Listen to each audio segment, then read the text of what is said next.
we are going to finish up the museum of Sharm el-Sheikh within. Thank you very much. On the top of what has been mentioned, I ask the Union to call for all the Egyptians to support stability and democracy. Because all what we have said, still the real situation in Egypt will be on the top. If Egypt will be more stable, the government will continue going on to implement democracy milestone, this will support the tourism future. So I'm asking the venue of the forum to call for all the Egyptians and the government to look for stability and to support and implement the democracy milestone. Fantastic. Thank you, sir. If we can now shift over to Amr, please, and then we have one last point on the left-hand side, and then we'll wrap up.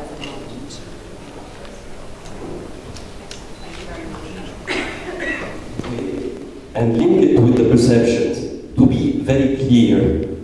I think that there is no way other than to accept a certain normalization of a certain degree of uncertainty. And here I'm talking, in fact, about an acquisition in the modern culture since the 80s. Philosophers, sociologists were talking about what we call risk society. Risk society means simply the integration of a certain degree of risk acquired already to everybody in the Western world. And that's how it explains why we were successful in the 90s and in the year 2000 to bounce back quickly, to have a high degree of flexibility, and to, instead of regaining the market within 8 months, like in the 80s, we regained the market. Its implication, in fact. Its implication is that we need to have a clear segmentation about our approach. We don't have the illusion that we can change the perception of the world, because let's suppose that we will change the perception of the Western media. We won't change the perception of the global media, where Islamist groups are working very well. So we won't change the perception of the world. I'm speaking about changing or working very closely with the trade abroad, because this is how we will bring back our markets, at the beginning at least. A very pragmatic approach with the trade abroad, with the tour operators, with the airlines, and with the specialist media. And then we'll see about the general media. But this must be the approach, and here I beg to differ a bit with Martin. Still, we need some advertising, because we're still having good markets working, like in UK, like in Germany. And whenever the ETA is doing a general campaign, in principle, we are doing it, they are doing it in coordination, close coordination with the tour operator, and then it's the tour operators who declares clearly that we need your campaign to support our specific campaign. So, of course, we are, but still, we need some of the money. And we can discuss about it afterwards, Marcus. I think it's the multiple expressions of confidence that collectively will then drive that perception shift. Please, last one on the left-hand side. And it's so good to hear another lady's voice coming through. Thank you very much. Actually, I'm a diplomat, and I want to reflect the issue of the security and safety. But first, being here 1 year as ambassador, I'm really impressed what the government has done. And I'm impressed what the Minister of Antiquities is doing, opening new tourism sites. This is really impressive. By the way, I have visited Al-Amin and Marsalam airports, and I've seen a lot of potential in these. So there is a future, definitely. Having said that, I want to say that EU member states, and we are 28 EU member states, and there are 6 ambassadors today here, we are friends of Egypt. And EU member states at glance have actually changed the travel recommendations and have done so already in November last year. But I believe that you need need to help us that we can help you. What do I mean? Tourism is a two-way ticket. And Latvian tour operators, the European tour operators are suffering a lot. Basically, our tour operators continue to charter flights and bringing empty planes to Sharm el-Sheikh and Hurghada. So how we can break this? And we have yesterday had a very interesting discussion with Mr. Elhami. I was very impressed about your experience and your vision, sir. And we have spoken about the importance of communication today. Today, the policy actually is like a coin which has two sides. The one side is doing the right policy and making right decisions, but the other is telling about that. Today, when a diplomat reads the headlines of Egyptian newspapers, when Egypt is fighting terrorism, it's difficult for a foreign diplomat to communicate that Egypt is safe. What can be done? How can we break? We can break. Egyptian government has an extremely powerful tool in hands, and this is Ministerial Foreign Affairs and the embassies. The communication is an exercise which is a regular one. It's extremely important today to do the weekly press conferences, press statements through the embassies, just balancing. Now I believe that indeed the media is doing their job, and bad news, good news principle, they're following that principle, and they have done it always. But I think to balance it, this is the government and the embassies, what can be done together. My example, the Embassy of Latvia brought journalists to Sharm el-Sheikh. And I should say I was very impressed about the job what General Foda and his administration are doing. Next day, journalists have seen the security measures. The headlines of Latvian newspapers changed, and they were welcoming Latvian tourists to visit these Sharm el-Sheikh and Hurghada. Last but not least, I believe that today we're living in not just in the world of social media, but new technologies. And Minister Zazu was mentioning the web cameras and live streaming. This is something I would encourage to do as well for the future. Thank you very much. Brilliant. Thank you very much, Honourable Ambassador, for your comments. And to all of the Honourable Ambassadors with us here today, thank you for your pledge of support. I just want to go back to, excuse me, a line that you said, Honourable Ambassador, which really summarises the spirit of today, but also this session. Whether it's about transforming the green economy, whether it's about tourism development, trade development, tour operator development, or the ambassadorial community. Your words were lovely in saying, help us so we can help you. And that's really important, that that will shift our ability to then work for development of Egypt going forward. We're now going to do a slight shift and technically take this discussion to 35,000 feet. But before we do, I just want to ask you all to please help me in thanking very much a great panel of Professor Jeffrey Lippman, Martin, and Elhami, who's going to be staying for the next session. Thank you very much. So leaving now Elhami in the hot seat, I'd like to please ask that some of our friends from the aviation world join us on stage. Firstly, it's being Mohammed Solomon, Egypt Air's Vice President of Alliances. Sir, please join us. Thank you. Mohammed Ibrahim El Sharif, the Chairman of Civil Aviation Authorities. And very importantly, Ms. Suzanne Taufik, the Regional Sales Manager for Lufthansa. Thank you very much. To all of you, and we thank you sincerely for being with us, clearly the area of aviation is critical to the development of tourism. And as you've seen, we have a room full of people who have solutions for how you can do your jobs better. So what's critical is that if we look at it, I'd love to understand from each of you what is standing out from your respective perspectives as the first priority when it comes to being able to unlock the future of tourism in Egypt through aviation. I'm going to start, please, with Suzanne. Thank you, Anita. Good afternoon, everybody.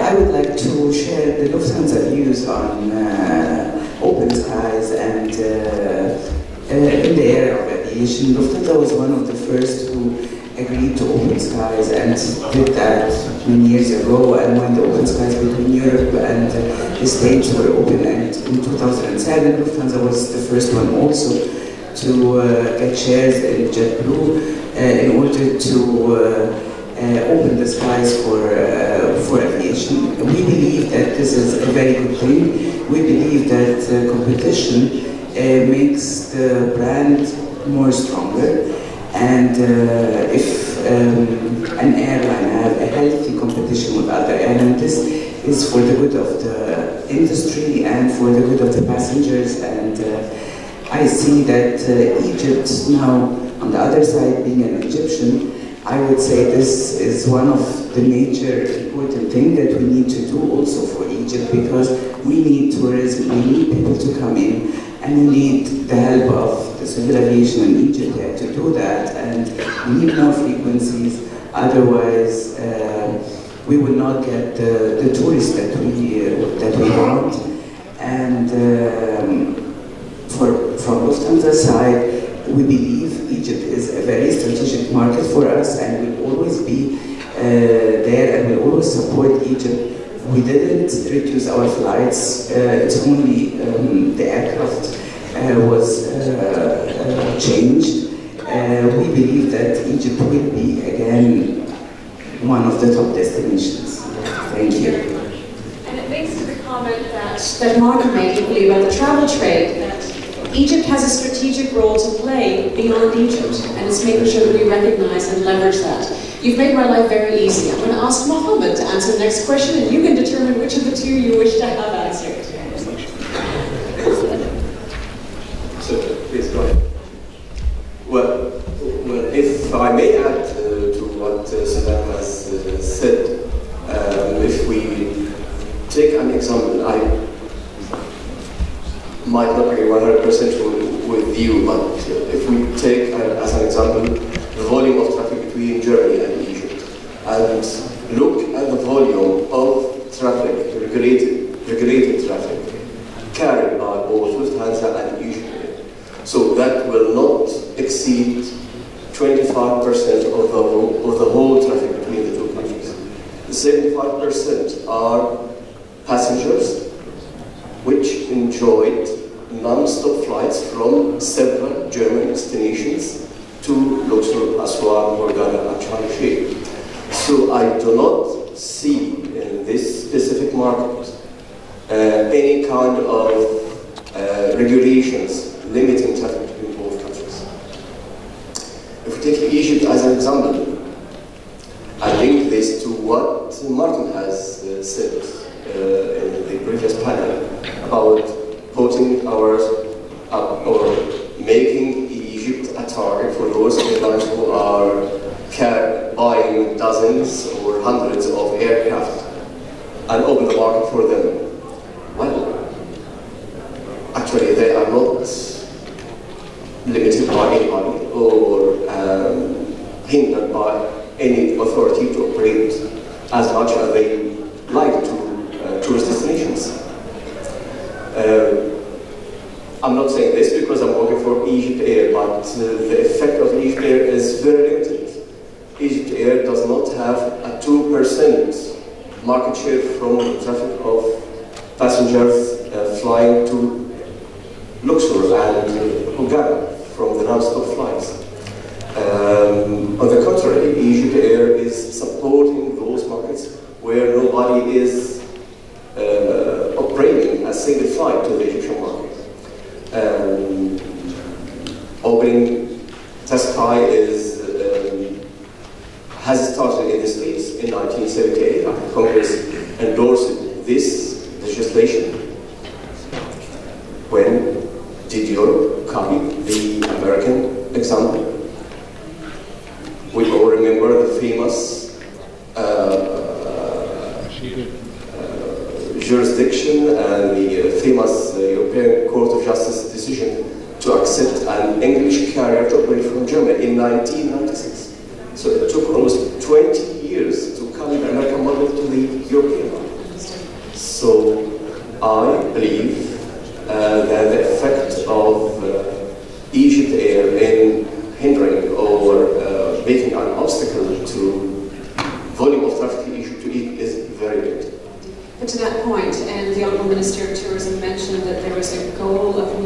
to 75 million passengers coming in, what do you define as a priority in being able to achieve that growth for all of the circumstances that you just described? Well, let me take you to several years ago, to the 80s, where Egypt was the gate for most of transit passengers flying from African destinations and Arab countries to the rest of the world. The investment in airports all over Egypt is a major investment, and I believe this policy is adopted now and is focused on to expand the capacity of Egyptian airports.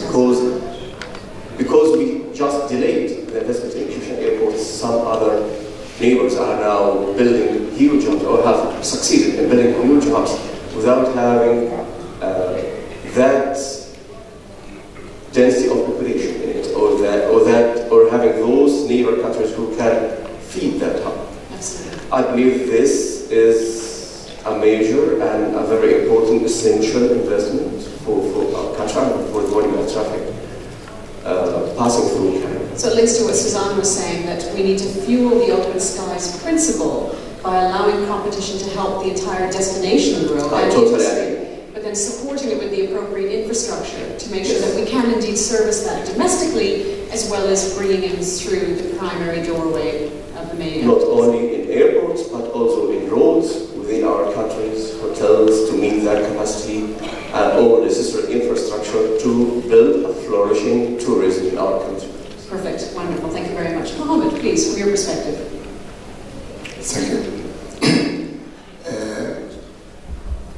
I heard what happened in the first session in the morning by His Excellency Engineer Abdulaziz Fadel, and I heard what's happening by His Excellency Mr. Hisham Zanzouar during his presentation, and what presented in the presentation and classified under the SWAG analysis that open sky is a 3D. So I'd like to explain and give you a short brief about the air transport in Egypt. That Egypt possesses 24 airports. These 24 airports are classified like that: 8 completely international airport, and 8 secondary international airport, and 8 domestic airport.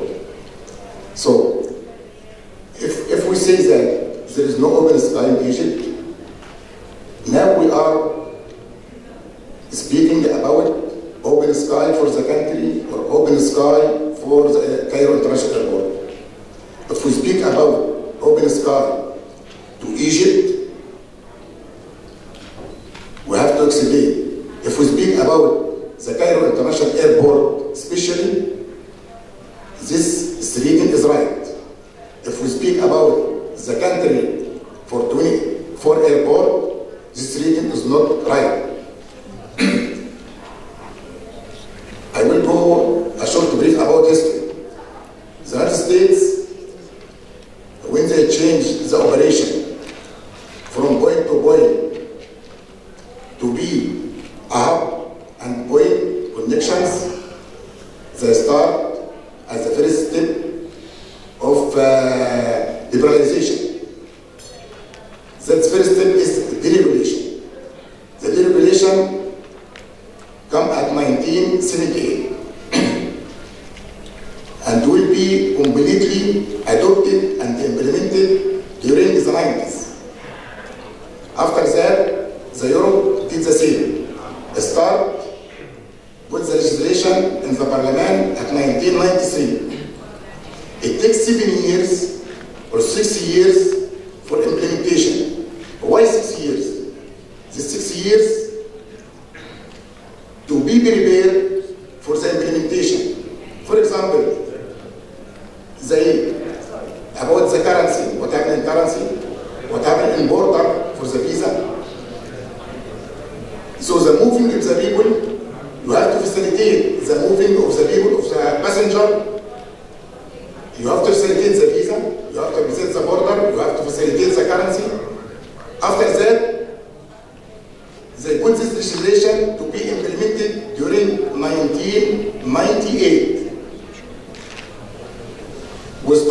in Egypt at 1996. The first step of liberalization.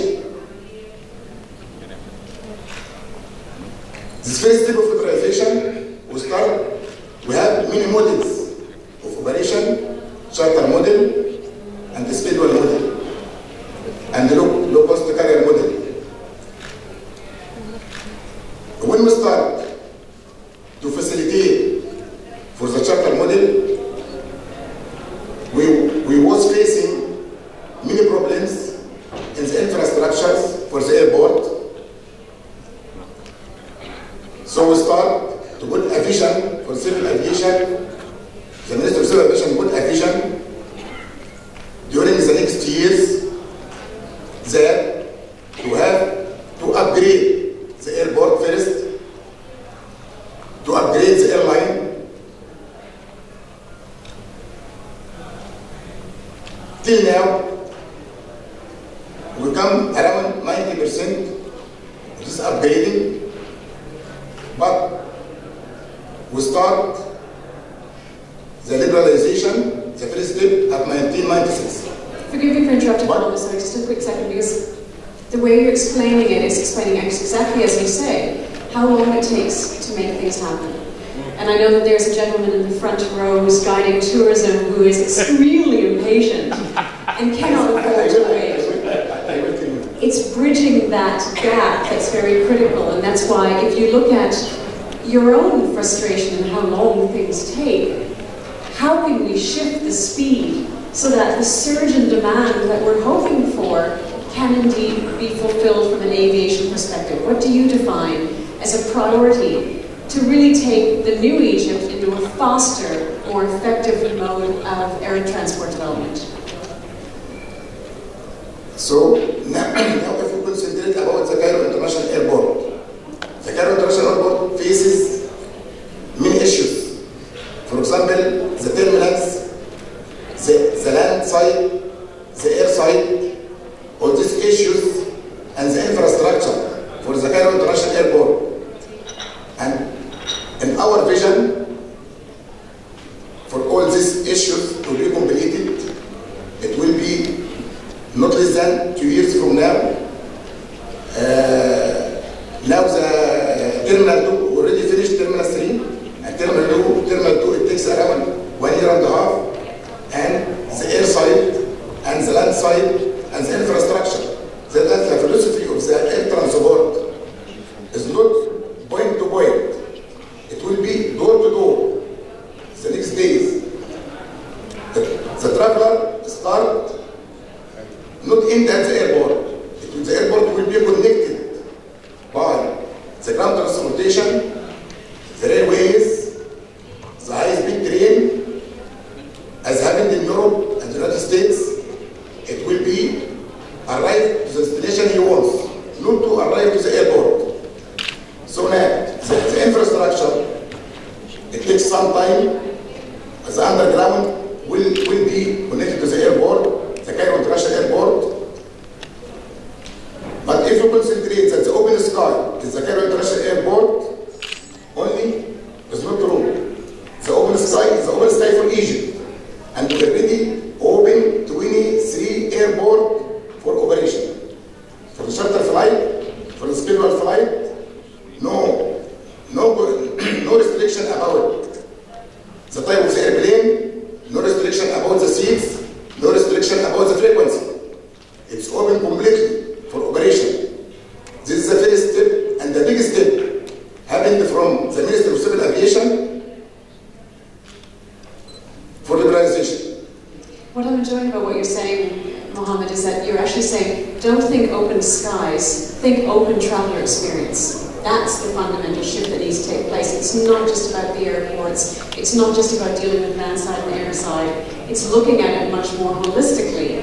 And that's why I now want to shift on to Elhami quickly in terms of, from a traveler perspective and your perspective, ETF, what is a priority then to marry leveraging open skies, as Suzanne says about competitiveness, looking at infrastructure beyond simply air infrastructure and making sure that the traveler experience is absolutely integrated to the best of our abilities. What do you see as a priority? I would talk about the priorities, but I would like to mention something that Mohammed mentioned at the beginning. Liberalization in the United States produced the opposite effect of what it was planned to do. It was planned to make travel cheaper to the client and to have many airlines flying. As a result, the number of airlines, because of merger and acquisition, shrank in the United States. Now, the biggest merger is American Airlines and US Air. Luckily, I represent them, so I'm happy. I have no problem with it. But as a matter of fact, we had too many airlines before, and it produced the opposite effect. Now, moving to Egypt, I will really be honest and see the two sides, because I don't want to see the side only of tourism, but I have to understand the side of civil aviation, of the Minister of Civil Aviation as well. In 2004, we produced the document with WTTC and Oxford University. And it was about liberalization. And at that time, General Ahmed Shafiq was the Minister of Civil Aviation. And we had long discussion. We started with Jeff, and then Bob Martin, and the Minister of Tourism of Portugal, and it was very consistent. We came up with the conclusion that it's better for the entire economy to liberalize air traffic. However, there was a very important remark at the time. We said, we are going to look at the interest of Egypt. When you see what Mohammed said about the other airports, we understand, yet I want transparency in this. If tomorrow EasyJet say, I want to fly London to Luxor, would there be traffic light? Question. I know you want the answer, Mr. Minister, so I ask on your behalf. But leaving this aside, on the Cairo airport we have an issue, and it's very crucial. We have a lot of low-cost carriers in the Arab countries, and they are carrying the traffic of the Egyptian workers, working in Dubai, in Abu Dhabi, in Kuwait, and Egypt there has to defend its own interests. And if somebody comes and undercut the fare, they won't give him traffic right. So in the initial stage, we said Cairo airport could be open for the countries that will produce bodies, that will produce passengers, additional clients to Egypt that will spend money in Egypt. But if it's opened to people who will carry our natural traffic, our workers, at a cheaper price, it's killing Egypt there. And in this case, I will defend Egypt there. We have to see how we can balance this. And I'm presenting the case as it is now. We have to say, and with all apologies to everybody, okay, we have to discuss case by case. And not only say, welcome to Cairo Airport, but market Cairo Airport. And go aggressively to Germany, to UK, to Ireland, and say, come to Cairo Airport. Because under the umbrella of His Excellency, the Minister of Civil Aviation, he has also the airports, the holding company for Egypt Airports. And this company is responsible to make money, as much as Egypt Air is responsible to make money. So he has to balance between the two. Which one should he make profit? I mean, this is the problem. I see that the Cairo Airport open to companies like Air Berlin, Hapag Fly, whatever. It's a different case from opening it to Al Jazeera, from Kuwait, or the other flights that come from Sharjah, which are open to Asyut and also have another airport, but not to Cairo. This is in brief. I wanted to be in the middle to say, we have to sit together and say, what can we do to the best interest of Egypt? At the end, it's dollars and cents. Where can I make dollars and cents for the Egyptian economy? Egypt is part of the Egyptian economy, tourism is part of the Egyptian economy, and unless we talk openly and very candidly and have an announced formula, people should know in advance, can they fly or not waste time? I mean, we tend here to say you can fly, but don't talk about it. You can fly or you cannot fly. And then if they can, go aggressively and say, please come.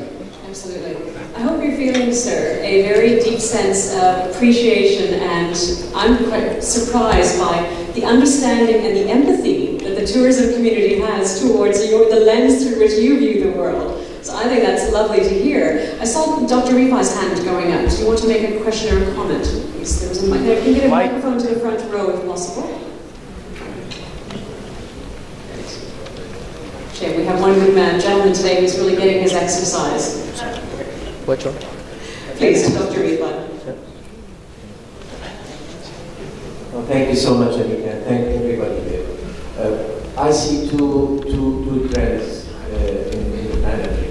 One trend is attempting to say open skies but, and explain why but. Egypt there and a little bit Ilhami. And another trend saying open skies but give us time. It needs to be, it needs to take some time. And I think we need to distinguish between these two things. On the second part, give us time, that's fine. The world was not created in one day. But are we really sure we know where we want to go? And that's what worries me about the first trend. And I'm a bit sorry to disagree with both you, Ilhami, and you, because open skies is not like, you can't be half married. You either, or half pregnant, rather. I mean, you either believe in it and tell us, give us time to do it, or you don't believe it. Cairo is off limits, this is not off, and the others are not. We need to be clear and honest and transparent about where we want to go and where we are heading. This debate is not a new one. It's a classical debate. It happened in every other country around the world. The national carrier's position has always been consistently similar to your position. Nothing is new. We're not reinventing the wheel here.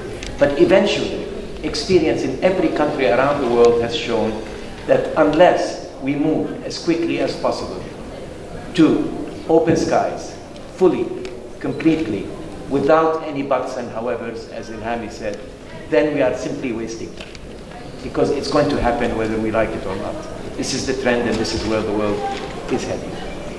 And Ilhami, with all due respect, I know that you are representing the tourism industry, but you're also in another official capacity part of the Egypt Air, and you're doing your duties in the best of your abilities and balancing all of this out. This is fine.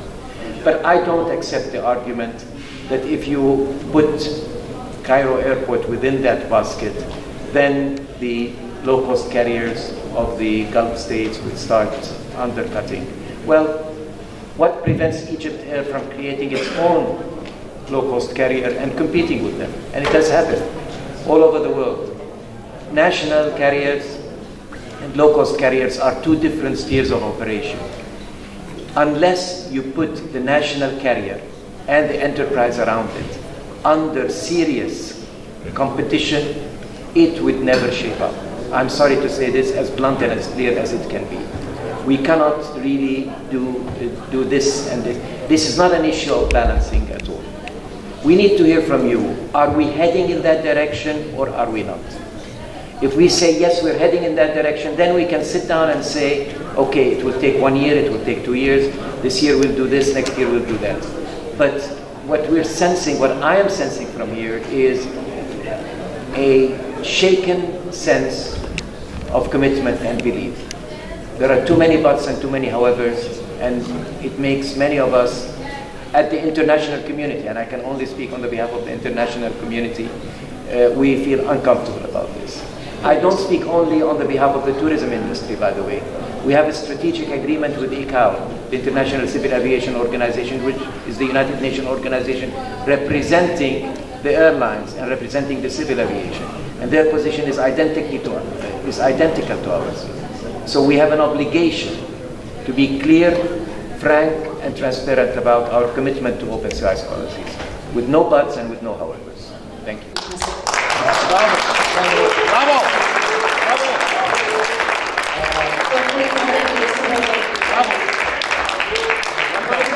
Air traffic control has now officially started because we've got hands flapping that are coming through. I think the Minister of Aviation should comment, and I would like to have Absolutely. So clearly, as we're going to go to the Honourable Minister of Aviation, Civil Aviation, then Honourable Minister of Tourism of Egypt, onto the stage then for your responses, please, and then we'll get Jeffrey and us all saw another hand behind Jeffrey. So we've got 5 hands clapping. Our objective to have an average time of our objective with the benefit that will be. And the average time has been committed by the government near. We have our policy. We have our policy, as Mr. Mohammed and Mr. Lam said, as they said, all the domestic airports now are fully implementing the open sky policy. What has been happening, you will find that Egypt Air and most of the Egyptian airlines are out of business from all these airports. You review the market share of all the Egyptian airlines in Sharm el-Sheikh, in Dhaka, in Ashoud, in Flag, in Burj Al Arab. Maybe some of these airports, the market share is 0, and the other airports is significantly decreasing. And what some of these airports, what are the types of investment? They are not tourists. As Mr. Lam said, they are Egyptian workers who are working abroad. Our policy based on the countries, for the Cairo airport, is only there is some regulations for Cairo airport to be gradually, but by the end we have to implement the open sky policy to adhere or to be compliant with the CAO and all the international regulations. This will come, but there must be some steps or action to be taken from our side. Some of them have been implemented to enhance and develop the infrastructure of Cairo airport. We are still waiting. We are still waiting the opening of the terminal number 2 will be opened by the middle of the year 2015. Also, there are some infrastructure in the Cairo airport, the roads and the services and the IT systems to adapt or to provide the comfort and for the easy of the travelers. So we have to do this. At the same time also, Cairo airport is developing as a hub. At the same time, we are enhance and improve the performance of the national airline, Egypt Air. Egypt Air now joined the Star Lines. All these steps really have been taken starting from the year 2008 until now. But by the end, we have to implement the open sky policy in Cairo airport. Maybe within the 5 years, 6 years had been passed, but due to the situation in Egypt, maybe there is no progress for the improvement of the performance of the airline. But as a government, as a Ministry of Civil Aviation, we have to. And this will come maybe within 3 or 5 years. Thank you. All right, thank you, Mr. Minister. I got warmed up. I can't sit down. I got excited. And I would like to shift more on a strategic approach to this problem rather than a tactical one. What you're discussing at the moment, and the gentlemen, both Egypt Air and the Civil Aviation Authority, are speaking about minute details. I don't think this session should discuss the details. We should discuss on major issues, strategic issues. That's number one. I think we should agree, all of us, to attain this approach. Secondly, I believe the problem, before speaking about Egypt Air, about open sky policies, about whatever, it is about that we need a paradigm shift in the way we think. That's the problem. The government, the country, the people, the Egyptian people made a revolution. It's about time for this government to make a shift in the way it thinks, operates, and move forward.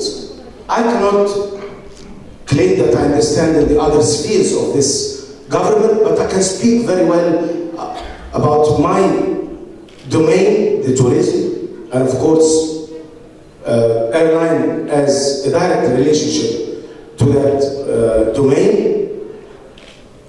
5 years is behind my back, and I feel that I have the right today to speak very openly and candidly with you and with all my friends around this table. I believe in this room. I believe we need to have that paradigm shift. What we heard a short while ago is basically excuses. I agree on time. Let's have a plan. I remind my friend Ilhami that in 2008, when he had General Ahmed Shafii in that workshop, he said something different than what you said today, Mr. Minister. He said, when we open Terminal 3, Cairo Airport will be opened. Now Terminal 3 is opened, and you, Mr. Minister, tell me, when Terminal 2 is opened, we will have an open sky. Let us be open. Let us be open. Nobody says, allow me. So the issue is no will. There is no political will. That is the problem. Why is the political will not there? Simply because there is a defensive policy for Egypt Air. Egypt Air has problems. Egypt Air is our national pride. Egypt Air is our national carrier. Let's separate the issues. Let's get Egypt Air problems on the table. Sit down and find the solution for Egypt Air problems.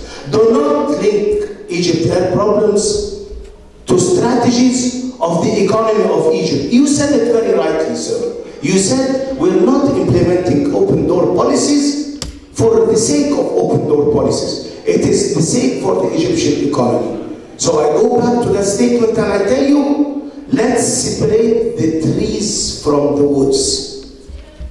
We are putting things together in one pot and we cannot take a decision. Let's see. I have the guts, sir, to come with you to the cabinet, to the government, and say Egypt Air is suffering because of 1, 2, 3, 4. You do not take the burden. Let's see the problems and let's fight it and demand a solution practically down the road. Otherwise, we will keep on. I and you will leave this government very soon. And another 2 ministers will come and we'll have the same problem. Because we're not honest, we're not straightforward, we are not taking the issue forward in a logical, open way. We need to separate issues from each other. Egypt Air has its problems, and it is losing. And I'm sorry, sir, if we still think with this way of thinking and do not, repeat, have the paradigm shift in the way we think, Egypt Air will continue to lose. Sir, the gentleman, my friend here, was telling me, or telling us rather, that Egypt Air's share in the tourism flow to the domestic airports is 2%. Why doesn't it be 100%? It is a problem that Egypt Air business model should be defined in the year 2014 and beyond. We should revisit the way how Egypt Air operates. If Egypt Air has 40,000 employees working for it, putting it in a position that it cannot compete in pricing, I don't say fire them, but maybe you need to increase the fleet. Maybe you need to identify your business model in a different perspective. But while doing so, we need to have a strategic vision by separating these 2 issues from each other. Now, if we're speaking about Cairo Airport, actually, to be honest, again, it is not Cairo Airport. It is also the other airports.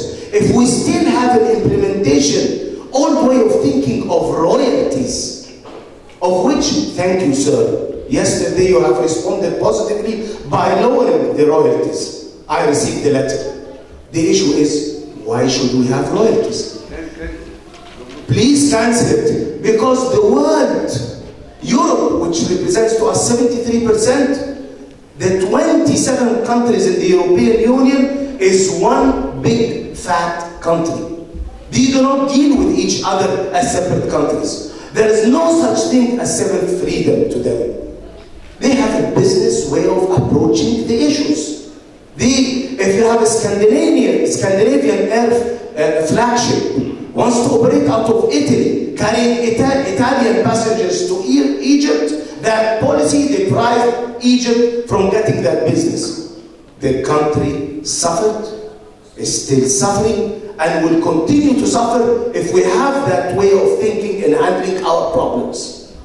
Sir, 97% of the business that comes for Egypt comes by air. That's why I am so excited about this issue. If we don't tackle it, we will not reach the aspiration of everybody in this room and the other 85 million around in the country. They are telling me every day, why aren't we getting a fair share of the international market? This is one of the pillars of the problems that we have. If we do not address it openly and take care of it, we will not move on. Sir, people claim, wrongly so, in this country, and I have my colleague, Dr. Adel Rajab, can come up, and I want to let him come up and tell you, we have made an analysis at the Ministry of Tourism regarding the issue of taxation in our airports. And by the way, I have delayed the departure tax with you, and you know that with our Ministry of Finance, but it will come up soon. And the people around the world will come and tell me, what the hell are you doing? You have a crisis, and you're increasing the level of your taxation. Is that logic? I have no answer, sir. The problem, even more, that you will increase it even more in the future. And the problem is that you cannot but increase the taxation. I'm sorry, Anita, I got excited. I will stop here. But I want to tell you, we have serious problems.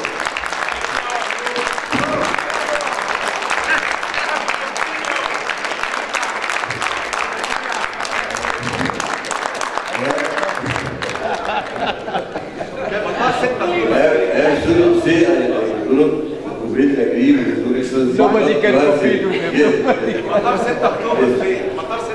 What Mr. Rahman said, they are charging, and what I am saying now, they are completely the same.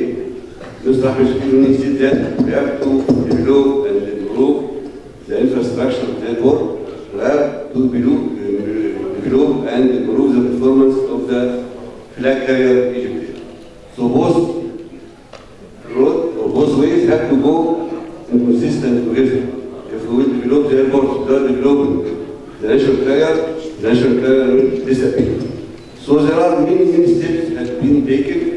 As I said, we are established the Terminal 3, and we are also in the process for rebuild another Terminal 2, which will be finished or open for operation in the first half of 2015 to add 7.5 million passenger capacity to the airport.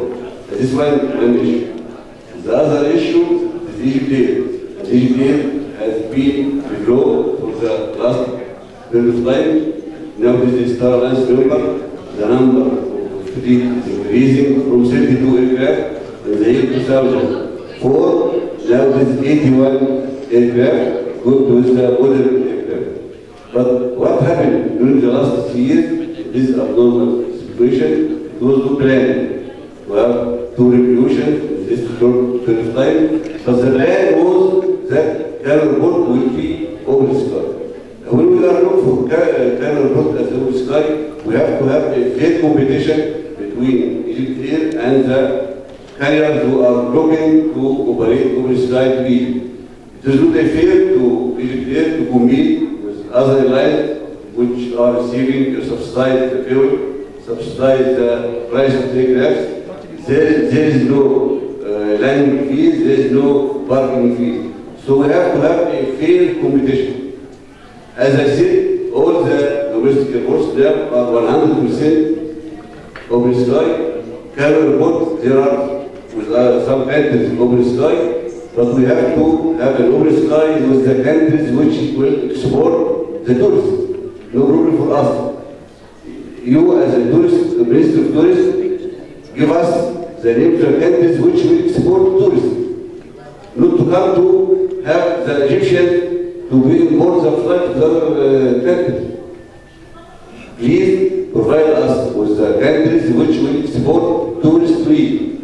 In this case, we have to have an open sky with this country. But we will have an open sky without a fair competition with the flag carriers. We will never have an open sky with the flag carriers or the carriers who is coming to have the Egyptian messengers, not to bring the tourist trade.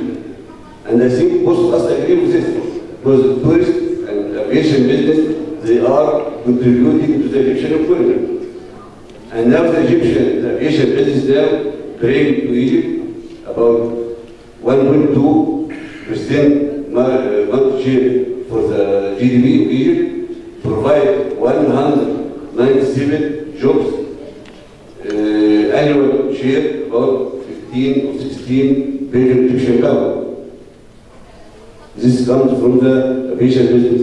What His Excellency said about the taxation, this taxation increase has been prepared by a consultant from the World Bank, because the World Bank is growing us what we are established as a terminal, and the World Bank recommend to increase the taxation from $15 to be $20. And when we sit together and found that there is not the proper time to increase the taxation, me and the Excellency decided to postpone this.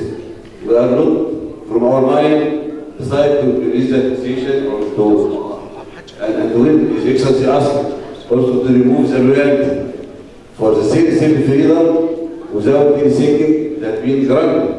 And if you are looking for this will also support the tourism industry, we will cancel it. We will cancel it. So we are working together in cooperation. Write that down. Yes, no problem. He's saying no. No problem. We can cancel Write it. down. Write we down. can cancel it. But if we have a statistics, if we have a statistics, if we have a statistics, how many? What is the income of the reality? You will find it is nothing. It is nothing. No, it is not. I'm going to step in now as moderator. Sorry. You can proceed to write this. Okay. I just want to make a comment that, and it's actually a reflection of... Our this is the Egyptian local. This is exactly the point I was going to say, that Dr. Rifa made an interesting observation, I'm not sure if you all observed this, that as the energy in the room and the heat in the room was increasing, Dr. Rifa was sitting very comfortably, having thrown the cat amongst the pigeons in the first place. Totally unfair. But the point is, and as Dr. Rifa just observed, this is the new Egypt. The fact that we can have these discussions with such passion and such determination, and ultimately the same end goal. And the fact that you can do it as equals and as partners in this process, and all of us, quite honestly, all of us having the blessing of being a witness to this as well. All the time we are still thinking, but maybe different view. In need, over the media, we see we have to be step by step. Absolutely. We have to be regular. Absolutely, completely agree. So on that, I'm going to take your microphone. So other people would like to share in. Indeed, we're going to take a few comments. We've got a couple of comments, and then I'm going to wrap up. And we will continue this after lunch. Clearly, no one's had their last word yet. So a couple of comments from the stage, please, and then we've got one from the field, and then we'll bring it in from the moment. Please, very quickly. Okay, I'm not defending any party. I was just setting priorities, like you said. And I like the example of not being half pregnant. I said, if there is a problem now implementing the open sky policy to Cairo Airport for Arab countries because of the world issue, let's open the sky for the European countries, which is bringing in tourists, and then say in 5 years we will do the other one. And so I agree with you, we have to have a schedule and say this is in full openness and transparency. Secondly, when we talk about the open sky to the other airports, we have an issue here that nobody is seriously discussing. It's on the bilateral agreements between the two countries. You have sometimes a certain number of seats.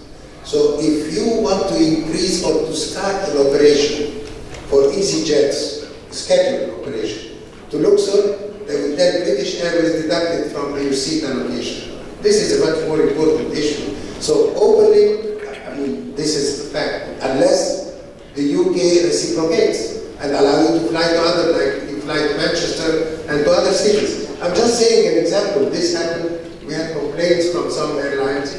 why I'm taking the real story. You have to sort out some basic problem at the government level. This basic problem is Egypt. I'm very candid about it. Yes.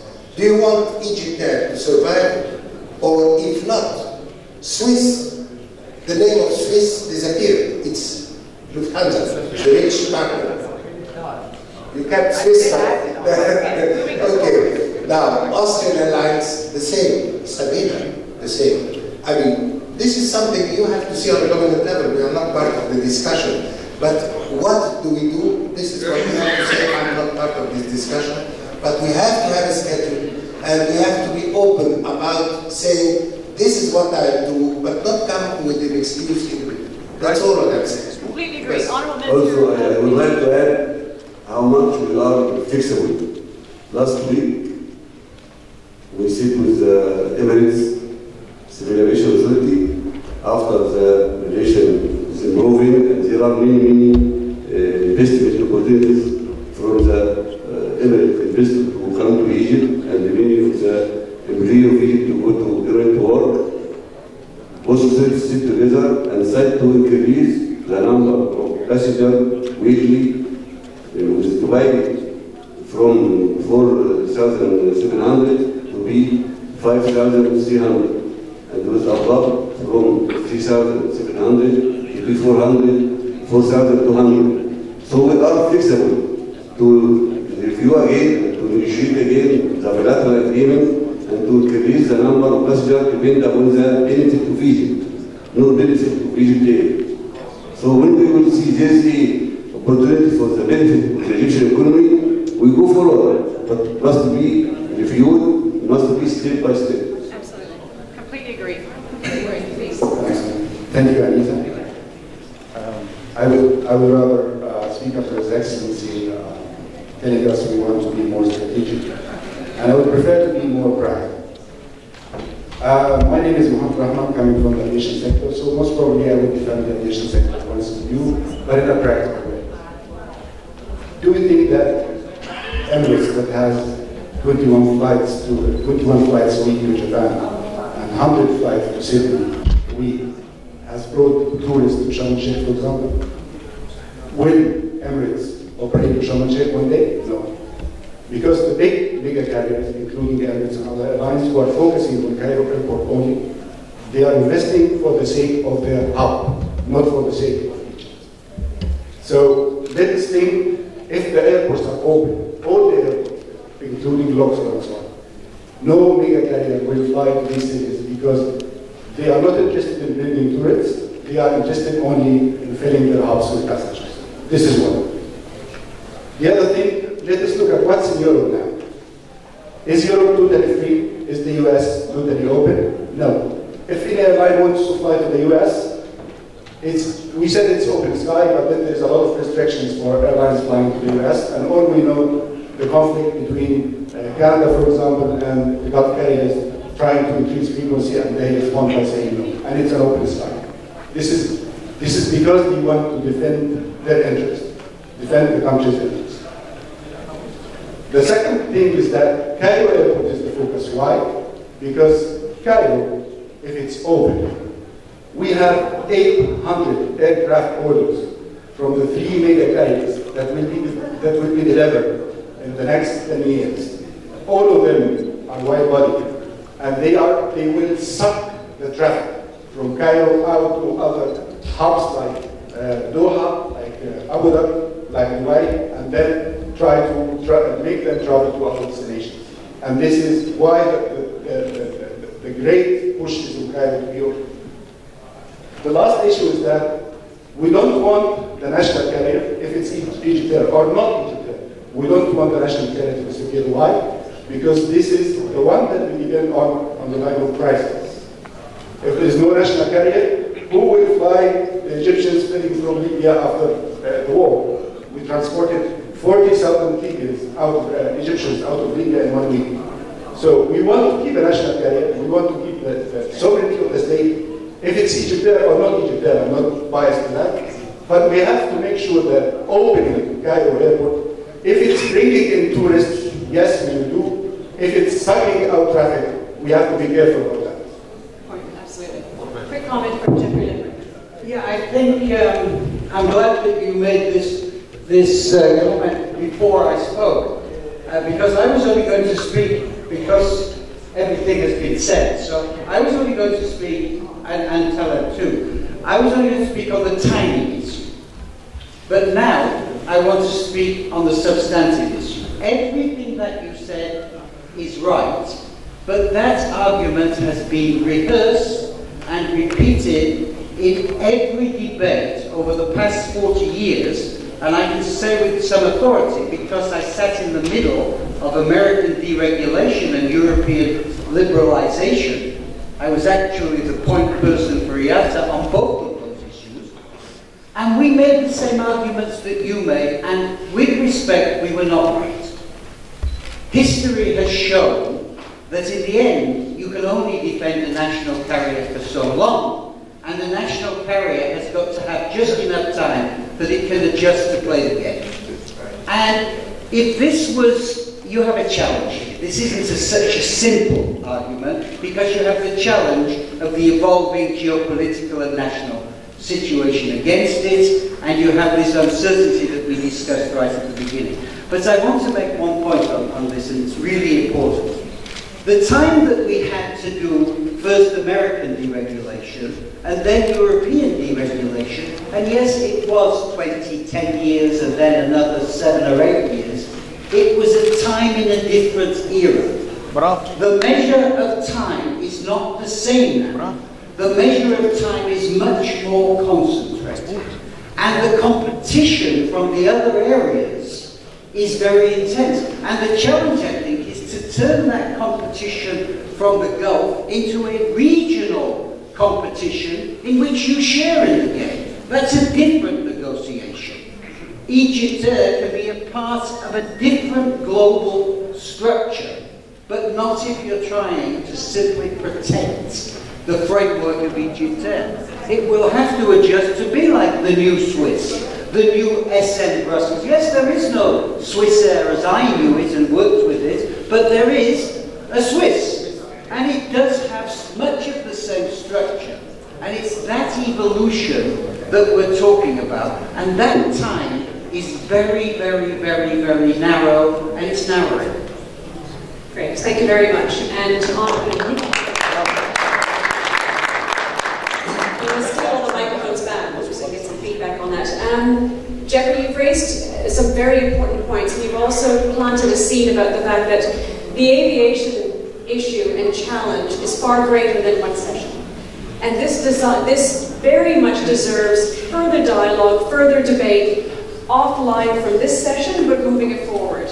And this is where I would suggest that both of you embrace this as a collective effort to find a shared solution that doesn't indeed work step by step, that can take it forward. Last comment from Dr. Ritai. No, it's not just the last comment, you just triggered it. I had just informed the Honorable Minister of Aviation yesterday that UNWTO and ICAO have decided to assemble in September 2014 the first ever joint ministerial meeting of ministers of tourism and ministers of aviation, because precisely of the reasons that we're talking about today. And I sincerely hope that both of you will attend that, as well as, of course, the representatives of civil aviation. No, you will. I just wanted to take the opportunity to announce that, because it will be in September, and it will be in Africa. It will be in the islands of the Seychelles. Well, it's something about what Dr. Riva has done for the second time today, in throwing down the gauntlet. Firstly, you put the issue of timing of open skies and the delays on the table. Now you've put the timing challenge to you both to go to that meeting with a shared point of view. So rather than waiting for the meeting to start dialoguing it, do the work between now and September. So when you are indeed attending that meeting, there is understanding of what next for Egypt and how it relates indeed to tourism and... Just one comment. No, I won't get into this, but I just want to ask you, being in charge of all of us here. You think I'm in charge? So, there was some decisions sort of between ranks being mentioned by His Excellency the Minister of Aviation. I'd like to put that in the, not only in the recommendations at the end of the day, but as a result of that excellent discussions that we had. So the issues of royalty was mentioned and the decision was there. I grab opportunity, Your Excellency. So tactically, I'm thinking of what to do today. And if you have given us this opportunity, we need to say we're moving at least on that file forward. And then we can move on other files to say. This is the new Egypt. We will solve things as we discuss them. On that, and the Honourable Minister is now being, I'm going to take this microphone away and swap for the drink. Oh, Lord. Please, very briefly. Egypt is not protected from the government. Yes. It is not good. Egypt is not protected. There is no any subsidy, any support to Egypt either for fuel, for tax, for anything. Egypt is paying the taxes. Egypt is violating some rules, which is a political rule, like to the River Nile. Countries like Sudan, like Ethiopia, like all of the River Nile countries, and these rules are losing. Egypt is not able to stop. And there is no any support from the government to compensate the losses of these states. And it's a very good point. So I got to say this, in all the crimes for any Egyptian all over the world, Egypt is contributing for the evacuation of the Egyptians in these nations all over the world. So Egypt is supported by the government, Egypt is supporting the government, the black area. But there's no... Yes. And we have to keep Egypt alive. Exactly. For all Egyptians, yes. Not just for tourists. Thank you very much. Excellent. No more further comments. We are, exactly as we've been saying several times, on... maybe one more comment.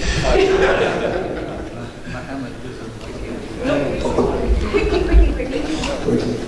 So, the government, the regulation from around 60 years ago, that he put the freedom, mind freedom to regulate the air transport all around the world and leave the country to control this freedom through a bilateral agreement between the countries. But if we put something of fees or reality for the civil freedom, and by the decree of our minister now, we give a maximum encouragement for the tourism. This is a maximum encouragement for the tourism. No country did that, but this is a maximum encouragement for the tourism to remind by that. The other one, Mr. Ilhami says that EasyJet would like to work to Luxor. It is open to work to Luxor. If they apply now, we will accept now. It's works to Al-Ghardaka and Sharm el-Sheikh. No restriction. No restriction for frequency, no restriction for seats, no restriction for kind of airplane. Who told that Egypt is prevented from to work to Luxor? We are ready now for Egypt to work to any place in Egypt except Burj Al Arab and Cairo. That's the second one. Last one. Last point is, no, your last point. I'm going to nick your microphone. You have 1 point and I take your microphone. If all of you complain to me about not having enough time for your lunch, I'm going to tell you to talk to these two. No, I think you should put it to an end. Okay, can I've been overruled. I've been overruled. Bless you. Thank you very much. Excellent. I've gotten the most important message that you need to know in the next 30 seconds. We have had an incredibly valuable conversation, and I say conversation. I'd like to very much thank, firstly, my panel for starting as a panel and turning into an audience. I'd like to thank my audience for turning into a panel.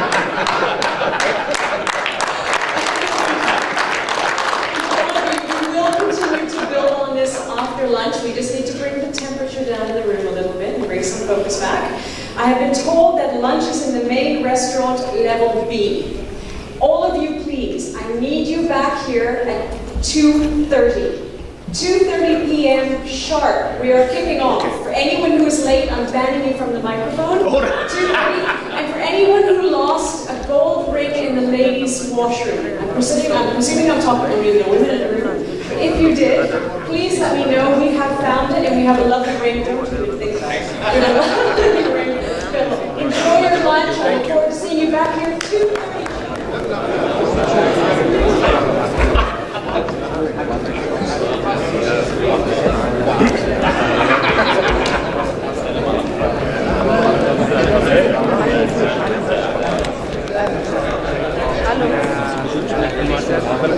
يلا نازلين اهو ده فين؟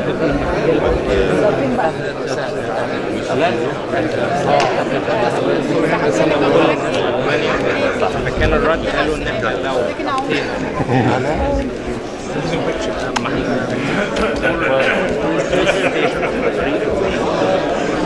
هم مش قادر اتكلم في تفصيل وانا تعالى لي انا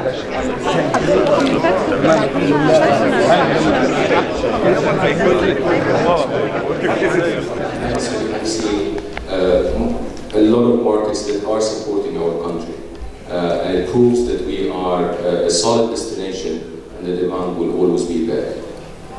I would like to end this briefly on a positive note, where we are seeing over the past 2 months a very good future. The trend in the resorts are improving. We have seen occupancies that are beyond 50% in the resorts. We have seen Cairo improving into more of 40% at some points. The areas of Heliopolis and 6th of October dominating more of this, rather than downtown where we are suffering and occupancies in this area is below any of our imaginations at a certain point. But we've seen quite good numbers during the new year, and hopefully this is something that we can build on and move forward. Where again, when we arrived to Luxor, I had a word with the general manager of our Winter Palace hosted hotel, whereby he was talking about an occupancy of 30% in his hotel. This is very encouraging. It means that there is a demand, there is an improvement. I'm not saying that this is all the destination, but the hope is there. We're getting there. I think if we can think positively and have our act all together, put our hands together, we will get there. Yet we are a very resilient country, and I think we will get there. 3 years ago, if you had asked me, would Egypt be able to survive 3 years with the level of tourism that we have seen, I would have told you an absolute no. But we have made it so far. I think we're desperate now for a better future. And I have every confidence that 2014 will be the start to this good progress. Thank you. Thank you very much. And I must say, particularly with an international brand that you need to argue back to the primary board, it's fantastic to hear the confidence coming through your voice and the clarity. I'm just going to challenge Frank to make sure he doesn't say, well, we have 55%. Hussein, can I get your perspective, please? Well, apart from what Tyson has just said, I have 2 major concerns to make it more calm in communication and the clash we had before. The first concern, I think we have discussed it in length with Hani before and with the ministry, is the labor force. And here we face the problem of that the sector has lost roughly between 30 and 35% of training labor, and this is very costly. And I was asked to talk today about the retention of employees or the labor and so on. I would see that too. The second biggest challenge, in my belief, is the price cutting, or the price war, as they cut it. I believe also that you will not tell tourists to come and die for $10 less. And we keep on doing this since I started working in '74, for the last over 20 years or so. Every time we have a crisis, we just cut the prices. Let me go back to the employees part. I would see this in I would look at it actually in two different angles. One on a medium and long term. And here we can talk about it, and I'm sure the floor is full of big experience and big exercise on that.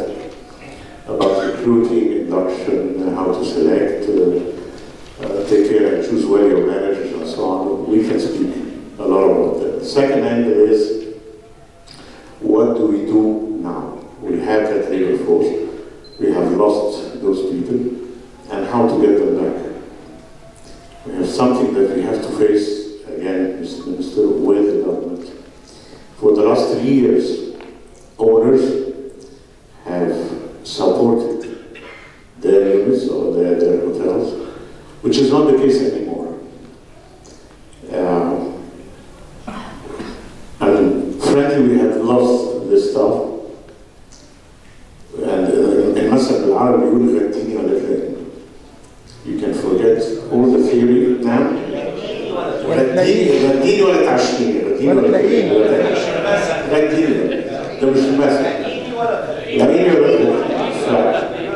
it said in English, it said give me lunch now instead of dinner, and this is what we want to find out what to do with, and this is actually the challenge, what to do except the subsidy and the support of the government in that. Thank you very much, and thank you for taking this conversation about the future of tourism and making it quite honestly personal and bringing it down to the individuals who rely on the sector. Absolutely. Oh, the twitch is taking place. I'm now going to pass it on very briefly to probably the gentleman, with greatest respect to everyone else, who has the best laugh in the room that I've heard in the last 24 hours. Oh boy. So Frank, over to you, please. Well, we are running 50% occupancy, but that's a lie. That's not true. But we're running close to that. I'm very happy to say that the fact is we have been through the worst, as far as I'm concerned, in the last 3 years. And we've seen in the last 2 months, to Hysam's point, that we've seen a slide going upwards. And mainly that's happening because of some of the efforts that we have been able to do as a company. And then, of course, I'm sure someone with tourism that helped out to push that message across. But let me talk about what can we do to boost business. Because I think that's the key here based on what we need to do. We as a company, Fairmont Hotels and Resorts, have made a commitment. All of our hotels throughout the company, where the 3 brands of Fairmont, Swiss, and Raffles have agreed to promote Egypt. And we designated 2 weeks where all elevator posters, all posters throughout the hotels, and on the telephones and on other things, hold buttons, etc., to promote that Egypt is back in business. And that decision, it took a lot of efforts from my side and the regional office in Dubai to push it through to the corporate office, the home office, and say, we need your help. Because with all due respect, we cannot wait 5 years for a decision to be made. We have to act today before tomorrow. And that's what we need to do as a group. So we have really worked very well. So what we've done, we also did not drop the rates. Because you know as well as I do, it takes me 1 second to make a decision and the region will drop the rates. But it takes me 20 years to get it back up to what I need it to be. And that's the wrong strategy as far as I'm concerned. So what we did is we created an added value. We created leveraging. We created the engaging relationships that we have with certain companies, major tour companies, that we said, help us. When the time comes, we will help you. So it's a partnership and it's a two-way street. So that word partnership has to be more and more obvious in our business and how we do business in the future. So these are some of the key things that we've done. But we also took some of the advertising dollars that we normally have and we use it as a cluster where we went to the airlines and we said, okay, we want you to work with us because you can't give us complimentary tickets, but we're going to bring some decision makers to see the country, to see the fact is that you can walk on the streets and not be able to be harassed or harmed. And we brought some of these families into the hotel and showed them what Cairo is all about, even though at nighttime we would not allow them to go alone. We will, of course, escort them. But it's important to do that. Seeing, touching, feeling, smelling is what we need to do. But to just talk about it, it's not good enough. I think we need to be proactive instead of reactive.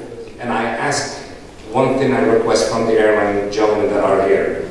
Please, in your strategy for 2014, and Mr. Minister, put some seats aside for the future of Egypt. And what I mean by that, by bringing in people that really will make a difference, whether top journalists, top tour operators, top travelers, that will come and see what this country is all about. Celebrities. I'm sorry? Celebrities. Celebrities is the best way. We've talked about that actually. We provoked a discussion with this. Celebrities have followers. I mean, example, I don't know how many of you know Lady Gaga. Why can't she be singing on the pyramids? We can laugh all we want because we're all, like me, old, some of us, but she's got followers. This is the new crowd that's coming up. The crowd that has the funds, the money to make things different. So we have to cater to that new crowd. So I urge you to work with the hotels, to work with the Ministry of Tourism, to get that ball rolling. I mean, we cannot do it alone. I mean, there's only so much cash that we can do, and we can give out. But now our company has committed the same amount that the region has put together to bring in people from London, from France, and Germany to promote Egypt. And I didn't send the bill to the minister yet. Thank you. Thank you very much. I think what's really important about what Frank has said and what's coming out from the panel as a whole is that the hotels have become a critical marketing vehicle now for the destination. Yes, it's through your hotels and it's getting geo-specific, but that's incredibly important. And to your point about Lady Gaga, aside from the fact that it's illegal to sit on top of the pyramids, that's a good reason why she can't. But it's similar to the actions, whoever the celebrity is, and in her case, the specific action she took in Japan to bring people back to Japan immediately after the earthquake and the tsunami and say, it is indeed safe and I'm glad to be here. Some great ideas coming out. The question is, because particularly for all of you, you have boards you need to respond to and shareholders who are waiting to see their return. How do you define your confidence? You've got the first 3-4 months of turn, you're seeing the numbers going up. Where is the confidence coming from that allows you to stand in front of your senior superiors and say, we will stay open and we will not let people go? Where does it come from? John? Well, in our case, we have built the case to our owners where we show factual information based on the engagement that we have with our guests, whether it's the tour operators, corporate accounts, etc., where we came back and we did what we call an intelligence study, and we showed that things are changing, things are moving, and I gotta tell you, for the last 3 years, our owners, God bless them, carried us, never ever let one person go, and kept what we all talk about, kept the service charge intact to create that momentum. But we also, as a company, which is an operator company, we made sure that our quality did not drop. Because as you know, in times of tough times, everybody started to kind of pinch here and there and other things, then the quality drops, service drops, and everything else drops. That's a wrong message that we can give to any business person, he or she, coming into this country.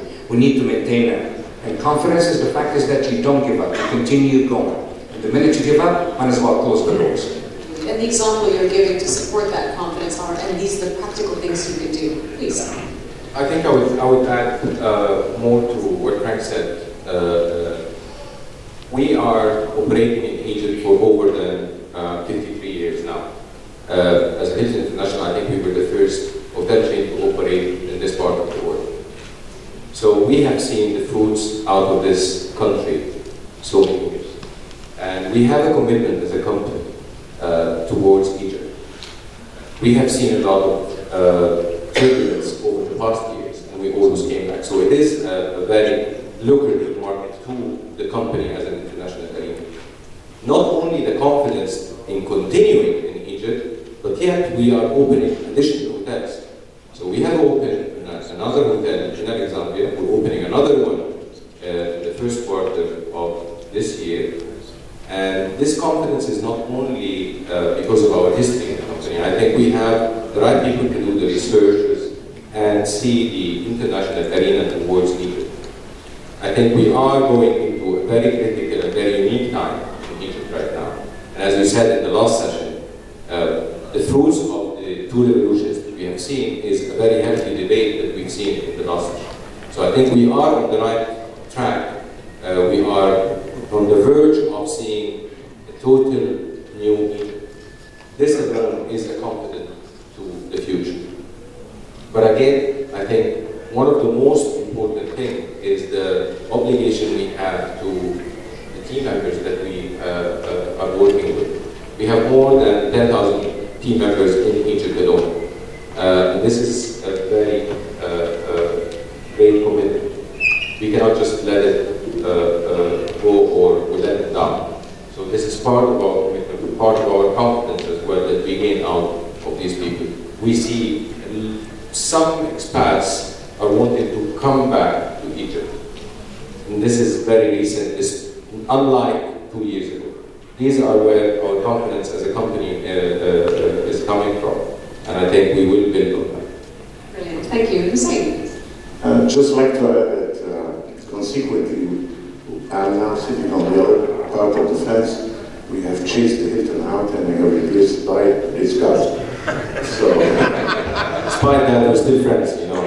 He's doing that. I didn't want to say that. I like it. I just want to deal with the fact that we as hoteliers, we cannot promote a destination. We are the receivers. This is actually promotion of tourism and the aviation or the airlines and so on. But we can participate in that. But we can never promote a destination. That's quite different.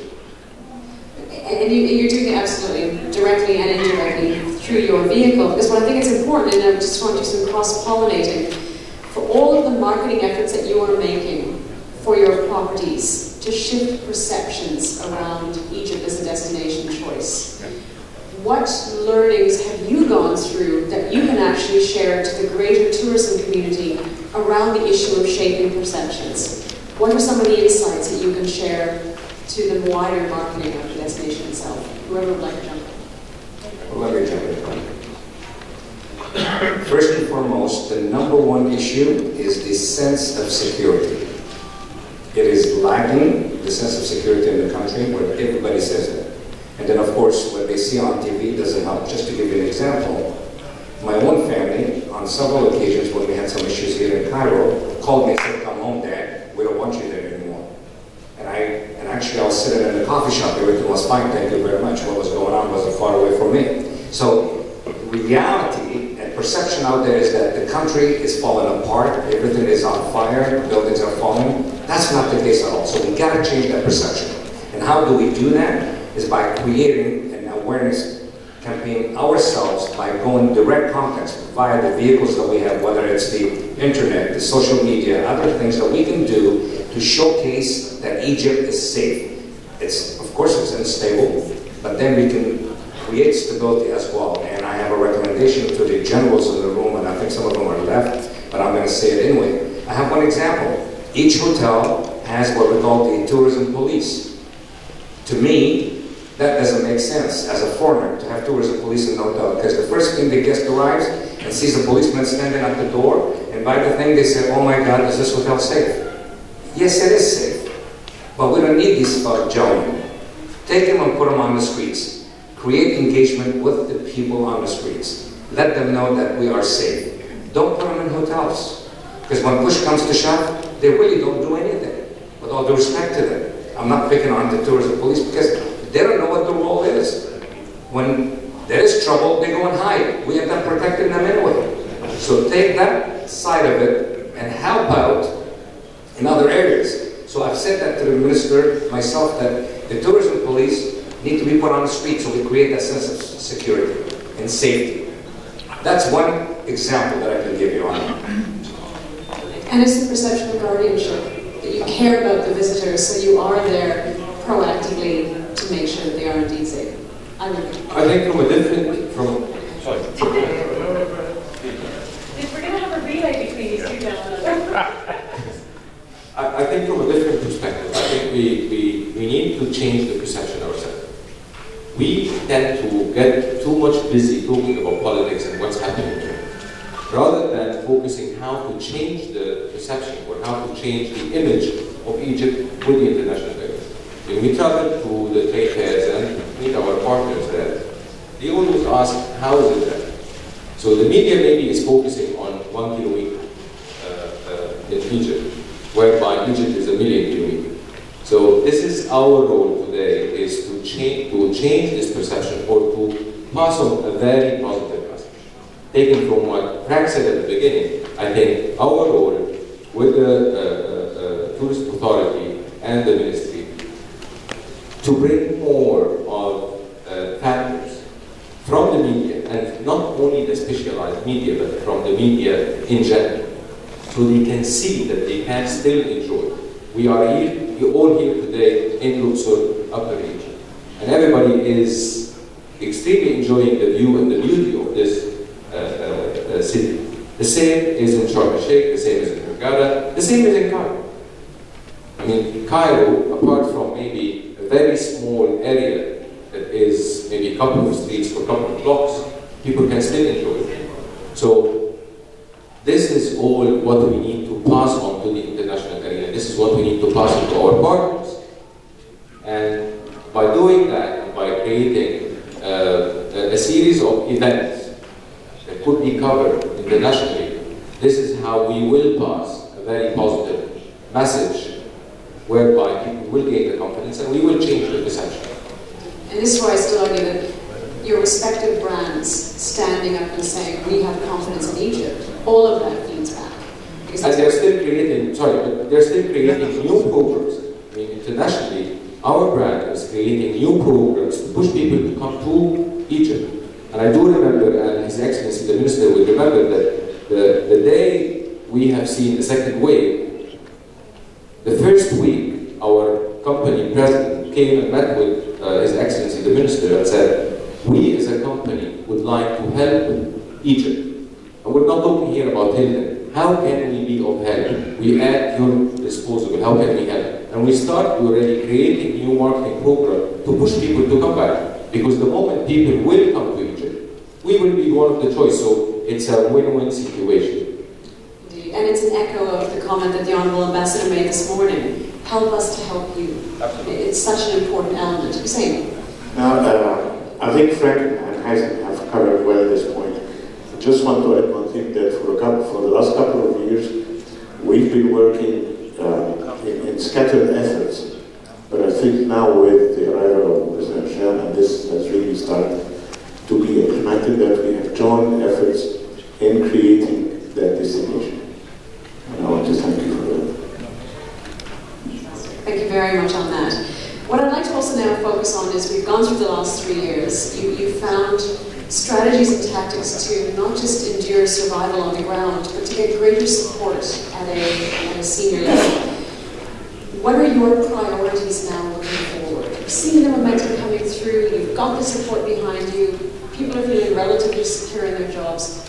What are your individual priorities without revealing too many secrets of how you plan on moving forward? So now Frank's going to say, where are you speak first? I will. Please go ahead.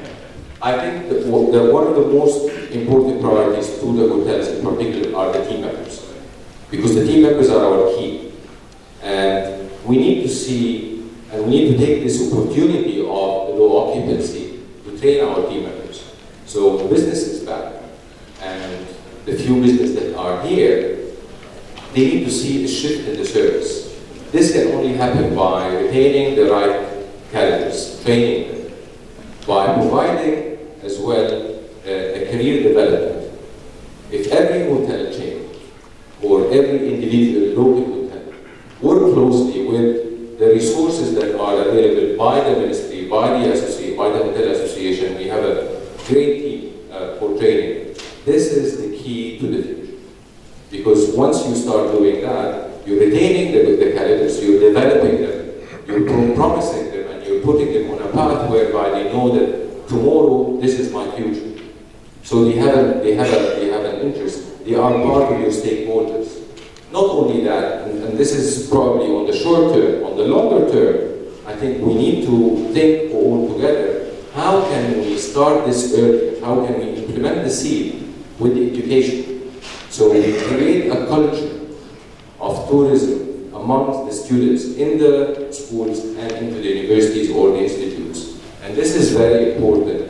If we would like to see an enhanced progress, we would like to see the 20 million tourism coming back to Egypt by after of years. All this is crucial and important. So it's a combination of everything, and we need to think for the short, medium, and long term. There are a lot of quick fixes that we need to do right now, and we can do this internally, but for the medium and the short term, and the long term, I think we need to work logically, and we have a proper methodology for how to approach this, and how to shift, how to give a new service, a new innovative service that can compete with the other markets, because the countries that are competing with us are progressive. We cannot just watch this and sit still and we say, we have 2/3 of the monuments, we have great beaches. This is not all what it takes to have a great tourism numbers and revenues as well. There is a lot to be done, and we need to think about it from today. And it's a wonderful opportunity in taking the gap to work on skills development, capacity building, because ultimately as well for the employees, they will feel a self-confidence and reassurance that you're putting the investment into them because there is a future for them in the property and there is a future for tourism in Egypt. What's also lovely is that it strengthens the competitiveness of the property in Egypt through the software, not just the hardware. So it's no longer about just now the new Egypt, it's the new Egyptians and what they can offer in the hospitality sector itself. Hussein, would you like to take the... Why do I have to speak last one thing I have to add, really, and this is a major concern, that in the future, despite talking about the labor, etc., we'd like to see something to be done about the price war. I think this is destructive for our businesses, hoteliers. Every 3-4 years we have an incident and then we start going down with the prices. The difference between the average room rate now compared to a few years back is not really what it should be. So I think this is where we have to put hand in hand, together as hoteliers, together as travel agents and tour operators, and start working seriously on that. Well, in our case, what I would suggest is that the number one challenge that we have next to bringing in business is the human resources aspects of our business. And that is keeping the momentum positive. And light of the last 3 years, as you all know, everybody's been down, everybody's been really working hard, and don't see the benefits coming back to us. So keeping that momentum going and keeping the training, we have taken a course on the fact is, to all of our colleagues, what can we do to keep that positive momentum? So everybody has been through it. In addition, we as a company have decided to do a cross-training to other aspects of the some went to the United States, some went to Canada on visas, Dubai, Abu Dhabi, whatever we have hotels in Europe as well. We sent some of our colleagues and what we call the hypos to learn and to share their experiences that they have in Cairo and to learn something new to bring back here. So we did not just sit idle and waiting for things to turn around. We need to invest in that human resources because when you invest in it, it'll pay back. And this is the time to do it. And also, we made some changes in the hotel, or some of the things that we wanted to revisit in terms of outlets, rooms, etc., which we've taken the opportunity since it is slow, and we made that change. So there's an ongoing progress you have to make. Fantastic. I want to pick on the point you mentioned about price points, because you've said that you've been blessed to be insulated from having to discount because of the value add offerings itself. But many, as we